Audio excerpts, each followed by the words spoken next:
Tenemos a Matías Batista ya conectado vía Skype para que nos resuelva un par de cositas, si es que puede. Mati, ¿cómo te va? Buen mediodía para vos.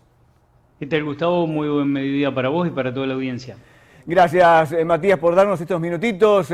Mucha ayuda social, yo digo necesaria, por supuesto, porque no hay trabajo, porque la inflación termina con todo lo poco que podés incorporar durante el mes, pero esto repercute en la economía del resto del país, digamos, producción, inflación y demás.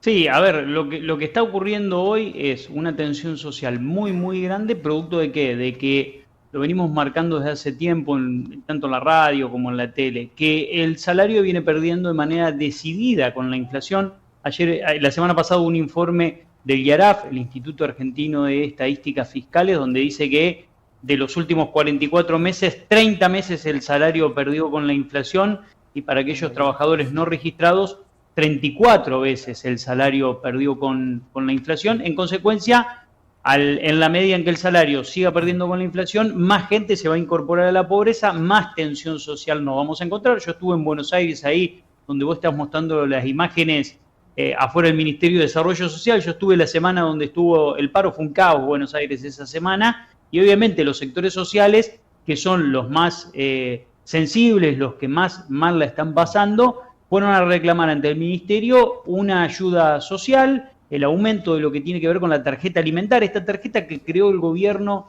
allá por el inicio de la gestión, la creó Daniel Arroyo al principio de la pandemia, y es una ayuda importante para determinadas familias. Era de 6.000 pesos para personas que tienen un hijo, 9.000 para personas con 2 hijos y 12.000 para personas con 3 hijos. Esto el gobierno decidió aumentarlo un 50%.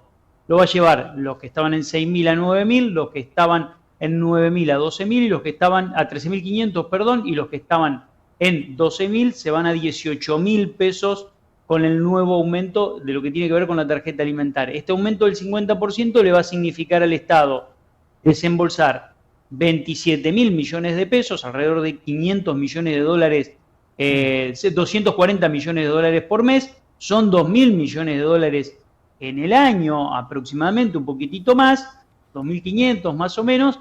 En consecuencia, es un dinero que el gobierno va a tener que financiar con emisión, y es un dinero que va a ampliar el déficit fiscal de la Argentina. Esto también es una realidad, ¿no? Estamos viendo a un grupo de jubilados, algo similar está pasando con el sector de pasivo, Matías, con este bono de 6.000 pesos que ya están cobrando con el sueldo de abril. Exactamente, el gobierno interpreta que con el proceso inflacionario que tuvimos en enero, febrero y marzo, obviamente el aumento jubilatorio ya se licuó, algo que anunciamos en la radio en diciembre. Cuando salió el aumento dijimos en enero, febrero esto se licúa rápidamente. Bueno, esto terminó ocurriendo y el gobierno decidió crear un bono para los jubilados y pensionados. El bono es de 6.000 pesos y lo van a cobrar todos aquellos que perciban una jubilación inferior a los 38.630. Sí. Pero los van a cobrar pleno los que cobren una jubilación por debajo de los 32.000 pesos. ¿Por qué? De los 32.630, porque como el bono es de 6.000 pesos, aquellos que cobren 35.000, vamos a poner un ejemplo, no van a cobrar el bono pleno, van a cobrar la diferencia entre los 35.000 y el tope de 38.630, o sea, van a cobrar 3.000 pesos de bono, aproximadamente 3.630 pesos de bono. Esa es la diferencia. Todos los que cobren entre 32.630 y 38 van a cobrar el proporcional del bono con el tope de 38.630. Entonces, quienes cobren 36.000 van a cobrar 2.630, Claro. quienes cobren 34.000 van a cobrar 4.630 y así sucesivamente, ¿no? Matías, ¿por qué estos 6.000 pesos no se podrían incorporar al sueldo del jubilado? Porque es un pago en negro, ¿no? ¿Se paga en negro estos 6.000 pesos o no? No, se paga en el recibo, lo que pasa es que se considera no remunerativo. No remunerativo. Claro, exactamente. Lo que sí es que obviamente incorporarlo como un derecho adquirido significa que vos vas a tener todos los meses que pagarlo desde el Estado, y al Estado le van a significar, yo lo calculé, alrededor de 26.000 a 30.000 millones de pesos. Es otro compromiso que el Estado asume. Y viste, cuando vos asumís compromisos y los establecés, es difícil después quitarlo. Fíjate lo que está pasando con la tarjeta alimentar, que se creó pensada en la pandemia y que la pandemia, por suerte, ya estamos en la salida final, en la recta final, y sigue la tarjeta alimentar, porque en Argentina, a ver, los planes sociales se crearon en el 2002 para un contexto puntual y terminaron sosteniéndolo durante 20 años. La economía creció, duplicó su PBI y siguieron los planes sociales, digamos. Yo no veo que puedan retirar la tarjeta alimentar sin un costo político o social, porque me parece que está instaladísimo y la gente lo está necesitando. Mirá vos, el acampe que hubo allí en Buenos Aires, imagínate si sacás la tarjeta alimentar en este contexto, ¿no? Imposible. No. Imposible sacar la tarjeta alimentar con la inflación que estás teniendo. Es imposible. Y por eso el gobierno tiene que saber que en la medida en que pueda mejorar las condiciones económicas y que pueda mejorar a la baja el proceso inflacionario y al alza el nivel de salarios, puede empezar a pensar en ir licuando de a poco la tarjeta alimentar en la medida en que la gente se incorpore a la economía formal. Pero vos tenés un 33% de informalidad. Los problemas estructurales de Argentina son muchos, son varios, y el problema latente que tiene de fondo es que hay una conflictividad social que está contenida por un conjunto de planes que están sosteniendo la situación. ¿Viste? Esto es como ir atando con alambre todo. Si vos quitas esos planes, lo más probable es que tengas un estallido social. Sí, yo creo que sí. No, hablando de la informalidad, pensando en una Argentina ideal, qué bueno sería que este bono y el aumento de jubilados salgan del aporte de los activos, pero para eso tiene que haber más activos aportando, hablando de la informalidad, y el dinero de los planes sociales salga de la producción que hagamos nosotros, el sector privado, de lo que produzca el país, y no de la maquinita que imprime billetes, ¿no? Te entiendo, sí, una reasignación de recursos desde determinados sectores pero sí, a trabajo otros genuino sectores. Y producción propia del país, no máquina de imprimir billetes, a eso me refiero.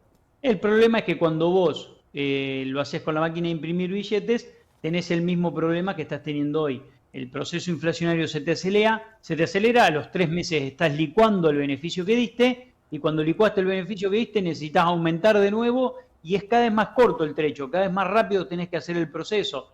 Lo dijimos en muchas conversaciones que hemos tenido, Gustavo, allá por septiembre, cuando dijimos el gobierno está equivocando el camino, va a poner a la política, a la economía, al servicio de la campaña electoral, y eso lo que va a generar es que se acelere el proceso inflacionario. Bueno, se aceleró, septiembre, octubre, noviembre, diciembre, enero y febrero más todavía, y esto lo estamos padeciendo ahora, lo pagamos en góndola. Todo esto que termina haciendo el gobierno mediante la emisión, lo terminamos pagando todos, incluso las personas que reciben el beneficio, en góndola. Me parece que hay que articular algo entre lo público y lo privado, como en algún momento se pensó, para tratar de que todo lo que está en la economía informal pueda ingresar a la economía formal, pero para eso hay que tener un plan de gobierno, hay que tener un plan económico y hay que tener reglas claras y trabajar durante 10 años consecutivamente para ir incorporando gradualmente todo lo que está en la informalidad a la formalidad mediante el crecimiento económico del país y el desarrollo, pero para eso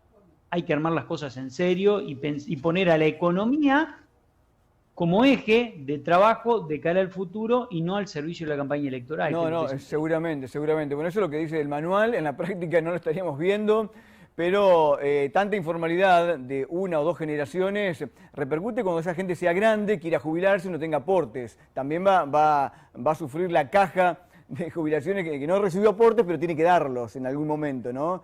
Eso que decís, Gustavo, es importantísimo. En los últimos 20 años la informalidad estuvo en promedio, años buenos, años malos, un promedio en un 30%. Años de 35, casi 40, años de 25, 22.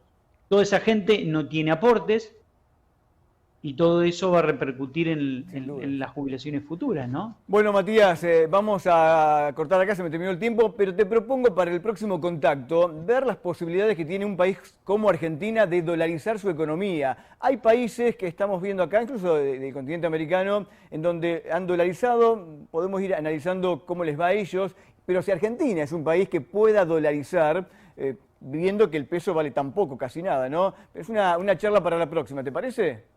Me parece genial. Dale, gracias, que tengas un buen fin de semana y nos vemos pronto.